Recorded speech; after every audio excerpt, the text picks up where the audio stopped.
જો ખોરાક ખાધા પછી અપચો કે ખાટા ઓડકારની સમસ્યા હોય તો ડુંગળી પર લીંબુ નીચવીને ખાવાની સાથે ખાવું જોઈએ. તેનાથી અપચો થતો નથી. કેરીનો રસ વધારે પીવાથી યુરિક એસિડની બીમારી થઈ શકે છે. નારંગી સવારે અને રાત્રે ખાલી પેટે ન ખાવી જોઈએ. જે મહિલાઓને વારે વારે થાક લાગે છે તે ગોળ ખાવું જોઈએ. ગોળ તમને એનર્જી આપશે. જો તમને ચક્કર આવવાની સમસ્યા હોય તો તમારે સિંધુ મીઠુંનું પાણી પીવું જોઈએ. વધુ પડતું થૂંકવાથી વ્યક્તિનું મગજ નબળું પડે છે. ડાયાબિટીસના દર્દીઓ માટે કાચી કોબી ખાવી ખૂબ જ ફાયદાકારક છે. જો તમે આખો દિવસ મહેનત કરો છો તો તમે સવારે ઉઠીને બકરીનું દૂધ પીવો. તેનાથી તમને થાક નહીં લાગે. રાત્રિમાં પ્રકાશ માટે હંમેશા સફેદ બલ્બનો ઉપયોગ કરો. અન્ય રંગીન બલ્બ તમારી દ્રષ્ટિને નબળી પાડી શકે છે. યુવાનીમાં તમે જેટલા બટેકા ખાશો, વૃદ્ધ અવસ્થામાં તમારા શરીરમાં એટલી જ શક્તિ આવશે. ઠંડા પાણીથી સ્નાન કરવાથી લોહીનો પ્રવાહ વધે છે. મચ્છરના ડંખ પર લીંબુનો રસ લગાવવાથી બળતરાથી રાહત થાય છે. 1 ગ્લાસ પાણીમાં અડધું લીંબુનો રસ અને ચપટી મીઠું ભેળવી કોગળા કરવાથી ગળાના દુખાવામાં રાહત થાય છે.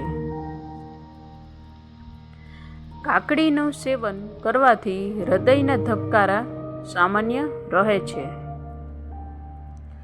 જો તમે પણ નિયમિત રીતે લીલા મરચાંનું સેવન ભોજન સાથે કરો છો તો તેનાથી તમારી ત્વચાની ચમક સારી થશે અને તમારા ચહેરા પરના ડાઘ પણ દૂર થવા લાગશે.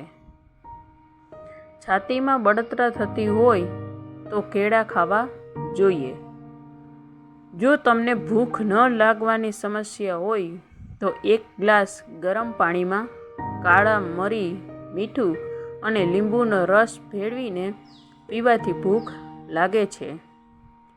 સવારે વાસી મોઢે ગુલાબ સૂંઘવાથી શરીરમાં જવાન રહો છો. દરરોજ નાસ્તામાં પોતે અને પોતાના બાળકોને દહીં ખાવાની આદત પાડો. જો કોઈના શરીરમાં કોઈ ભાગ બળી ગયો હોય તો બરફના ટુકડાથી માલિશ કરવાથી બળતરામાં રાહત મળશે. જો તમારા પગની એડીમાં તિરાડ પડી ગઈ હોય તો સરસવના તેલમાં થોડી હળદર ભેળવીને લગાવવાથી એડી ઠીક થઈ જશે. ગોળ સાથે ભાત ખાવાથી કફ અને ગળામાં ખરાશા જેવી સમસ્યા ક્યારેય થતી નથી. તુલસીના પાન ખાવાથી પેશાબ કરતી વખતે થતી બળતરામાં રાહત મળે છે. ચા પીતા પહેલા તરત જ ઠંડુ પાણી ન પીવું જોઈએ. તેનાથી માથું ગરમ થઈ જાય છે. ધાણાનો રસ લગાવવાથી માથાની તાલ પર વાળ ઉગવા લાગે છે. હૃદયને સ્વસ્થ રાખવા માટે ગ્રીન ટી ઉપયોગ ફાયદાકારક છે. આપણે માથાની નીચે ઓશીકું રાખવાનું ટાળવું જોઈએ. તેનાથી આપણી કરોડરજ્જુ અને ગરદનને તકલીફ થઈ શકે છે. જો શક્ય હોય તો તમારે માથા નીચે સુતરાઉ કાપડ મૂકો. કબજિયાત હોય તો માખણમાં જીરું ભેળવીને ખાવો. તજનું સેવન કરવાથી પેટના દુખાવામાં રાહત મળે છે અને જૂની ઉધરસમાં પણ રાહત મળે છે.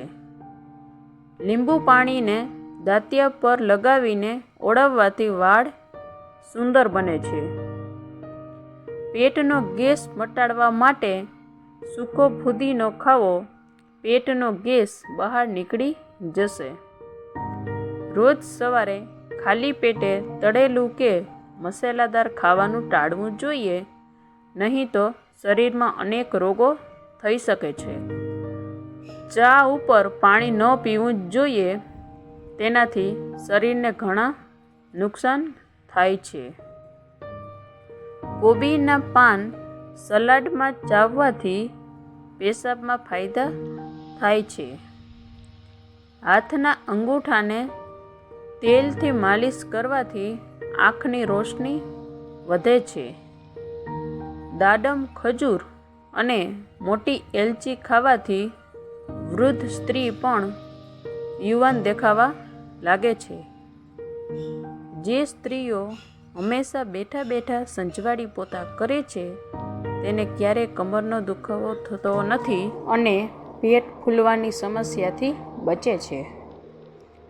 જો તમે ટેન્શનને કારણે થાક અનુભવતા હોવ તો ચોકલેટ અથવા ગોળ ખાવ. તેનાથી રંગ સાફ થાય છે અને ચહેરા પર ચમક આવે છે. કુકરમાં દાળ ઓગળે છે, પાકતી નથી, એટલા માટે ગેસ અને એસિડિટી થાય છે.